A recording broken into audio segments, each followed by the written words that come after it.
First, let me say this. Man is not predestined. How many of you know what that means? What that means is that you do not have a written future. For example, some people believe that the things mentioned in the book of Revelation are set to occur when they have absolutely no idea of what that writing really means. Many of you have already heard the many different interpretations of this text. From this, we can get an idea of things, but we really don't know, do we? You see, what we do have are bits and pieces of prophesized events that are not in real time, meaning we have no idea when these events will occur, and we have no idea of the span of time in which they will occur. Besides, do you really need a book to tell you that a great revelation is at hand? Isn't that intuition that God has given you? Isn't that what a hunch is? A gut feeling? Something is definitely afoot, folks.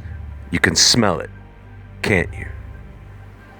So what I want to do is talk about the realities of preparing for X event scenarios, starting with the very basics of what needs to be done. We may not be able to accurately predict the distant future, but we can all look at reality and make the appropriate preparations, not just in case something bad happens, but because it probably will.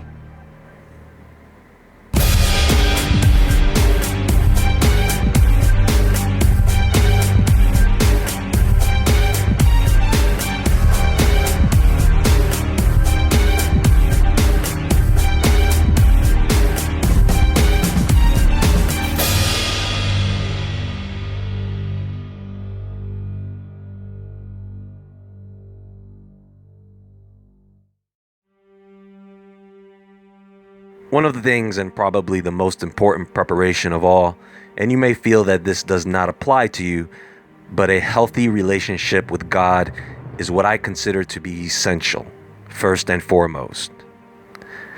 Now, second, you need to be healthy. You need to start moderating everything you consume, because when the time comes to where you can no longer consume it, because it is no longer available, you're going to have some problems. For example, if you smoke marijuana, tobacco, if you're a drinker, or even if you use medications.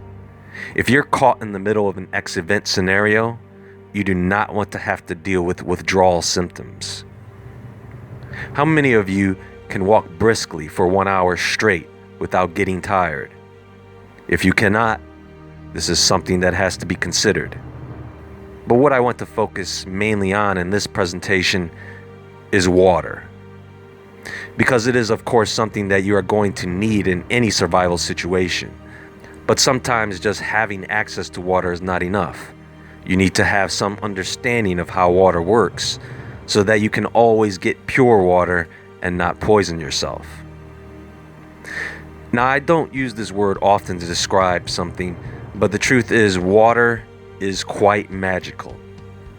You know how it feels after dying of thirst, how just a little water brings an overwhelming sense of relief and calm.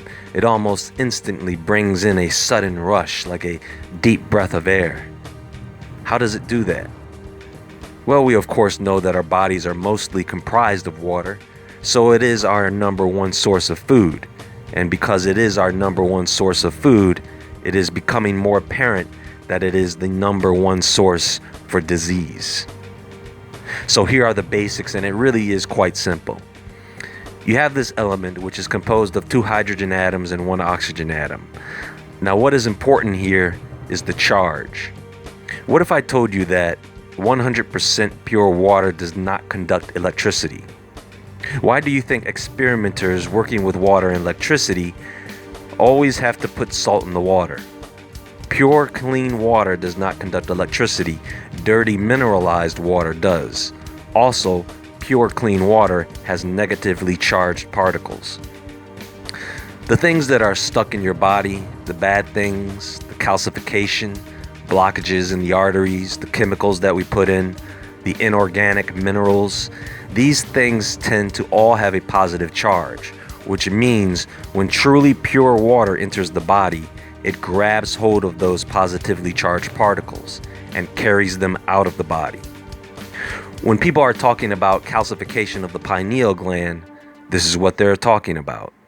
It is the polluted water you are drinking.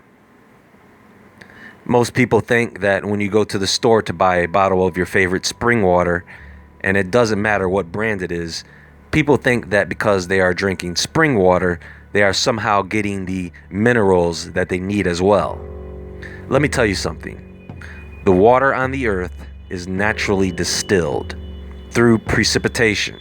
When it rains, that is distilled, purified water.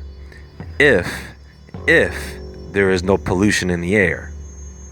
Once that purified rainwater hits the ground and starts to flow through rocks and dirt, you get spring water, which has picked up the minerals from the earth. Here's the problem. You can't eat rocks or dirt. Those are inorganic minerals that your body cannot use, and they in fact poison your body. Spring water. You know what spring water is? Take a bottle of distilled water, go outside and pick up just a tiny pinch of dirt, sprinkle it into your bottle of water and shake it up. Ta-da! You've got spring water. The only way you can get minerals from the earth into your body is through plants. The plants have to absorb the minerals and then photosynthesize them to make them absorbable by the body. If you drink tap water, that stuff will mess your stomach up, and then later it will probably give you cancer along your digestive and urinary tracts. If you have a filter attached to your faucet, that filter ultimately makes the water worse in that it collects the sludge that is being filtered out, and now bacterium form inside the filter that go into your glass of water. You can get a standalone gravity filter or bottle and pitcher filters, which are only good if you know exactly what the filter is removing and you have a water tester for particulates. Filtration systems installed into the plumbing are effective filters, but they are expensive and many of them waste more water than is filtered. But see, no matter what way you filter water, the energy of that water has not changed. Sure, you can filter out dirty water, but in essence, energetically, you are still drinking dirty water. This is why it is not a good idea to drink bottled water that comes from a municipal source, because that municipal source is nothing more than tap water. Tap water that has been filtered from sewage, nearby polluted water sources that have dead animals, sometimes hairs from animals get into the tap water. All this water has bad energy and needs more than just filtration. Folks, the only way to get pure water by itself is by distillation. And vegetation holds pure water. The water is, of course, accompanied by other organic minerals and nutrients. Now, you're going to hear people say, well, distilled water leaches minerals from the body. It can kill you if you drink too much. Now, based on what I have just told you, how many of you think that is true? After knowing that there are inorganic minerals and organic minerals, which of those two do you think is being taken out of the body by distilled water? Trust me, when you start flushing your body with distilled water, your body is really going to let you know you have a lot of crap to get out. You should all be aware that your body goes through a healing crisis stage with almost any cleanse. Also, many of you are dehydrated and don't know it. You'll find out just how dehydrated you really are once you start drinking distilled water. I'm not going to get into the details and benefits of drinking distilled water. There are many resources on this subject. Andrew Norton Webber has great information on this you can look into. In my personal opinion, I believe a solar distiller is probably the best you can get, as it is using the sun's energy to heat up, evaporate, and distill the water without having to travel through the atmosphere, picking up only God knows what. And now you have water that theoretically is carrying that energetic signature from the sun. Besides, a solar distiller, you can make this at home for practically nothing. And it is a great way to get water when it is hot. But you can get countertop distillers on the low end for around $100 or so. And TDS quality testers are only about $20. And you'll always be able to test the purity of your water, which you should be doing already. You should have 5 or 6 of these testers just laying around. But how many of you have just one? I recommend building your own distiller before you go buy one, so that you understand the mechanics, so that you can always make one in a time of need. Your only true source for purified water in the wild is the rain and trees, and you're going to want to have the knowledge of how to pull water out of the air. You take a cold beer on a hot day, that beer starts to sweat. That's not beer bleeding out of the bottle, that's water from the air. You can drink flowing spring water, but of course you know what that is. You still have to filter it. You can't just hold your empty bottle of water underneath a flowing stream like in the movies or these survival shows. It's still dirty water. Buying jugs of water from the grocery store, folks, is not a smart way to live. You need to begin to restrict yourself from the practice and start becoming more self-reliant in that area. A good quality distiller is about the price of a good iPhone. And speaking of phones, I do want to get into at another time about how this device can be used as a multi-tool even when there is no service. Now, there is one other thing that I would like to bring up about water and sources of water. You need to know where your water is coming from, and you need to know what is in it. Now, in an X event scenario that involves nuclear fallout, even if you distill the water, how do you get the radioactive particles out? Well, there are dozens of ways to remove radioactive elements, but that usually involves you purchasing technology that would be very difficult to replicate on your own. There is a lot of science involved in these rad survival filters, and that is something you can't lose if you want to continue to filter out radiation. And you would have to change the filters. Boiling water doesn't work. Distillation will not get out the radioactive gases like iodine. Adding chemicals, water softeners are not very effective. Reverse osmosis does get some of the radiation out, but again, it doesn't trap the gases. The best way to get out radioactive fallout particles is with the earth and gravity, or settling. You can build what is called an Expedient Filter.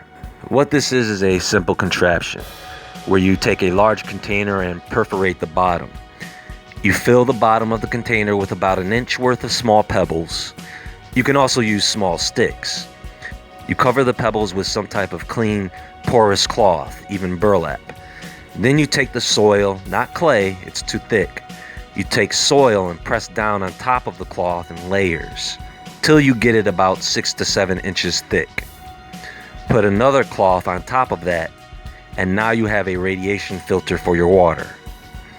You want soil that is about 4 inches or so below the surface. You can mix this soil in with the contaminated water and let it settle to help extract the fallout particles before running it through the earth filter. At the end of the day, surviving catastrophes really comes down to what you know and what you can do, rather than what you have. You should be able to survive an event with nothing but the clothes on your back, because in many cases, when worse comes to worse, that might be all you have left.